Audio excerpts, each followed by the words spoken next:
Hey guys, so there's all this talk about these massive cuts to global foreign aid. Why should that matter to people in rich countries like the US and Canada? So the numbers are massive. We went from $80 billion in foreign aid in 2021 to $39 billion this year. And the biggest chunk of those cuts were from this guy at USAID or USAID, which is a major funding organization around the world. But on top of that, we are now seeing cuts by the UK, by France, and by Germany. So first of all, this matters because it means a lot of people are going to die. And that's because this aid is incredibly helpful in low and middle income countries, particularly in countries in Africa.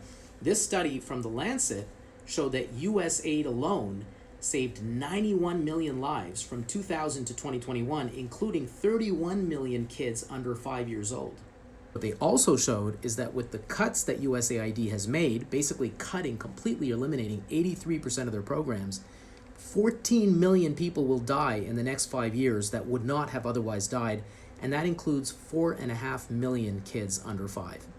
But on top of that, all of this foreign aid goes to controlling infectious diseases. And we've learned not only with the pandemic, but we've learned with monkeypox since then, we've learned with Ebola, we've learned that the world is a small place, and if diseases are running rampant in other parts of the world and having opportunities for mutations, that comes back and haunts us. The other problem is that science suffers. So USAID sponsors all sorts of research in different parts of the world, and what we learn about tuberculosis or other conditions in Africa comes back to help us when we see patients with these conditions. So we lose all of that knowledge and that scientific advancement. And that's saying nothing about the sort of soft power and the political reasons that all this aid ends up helping us.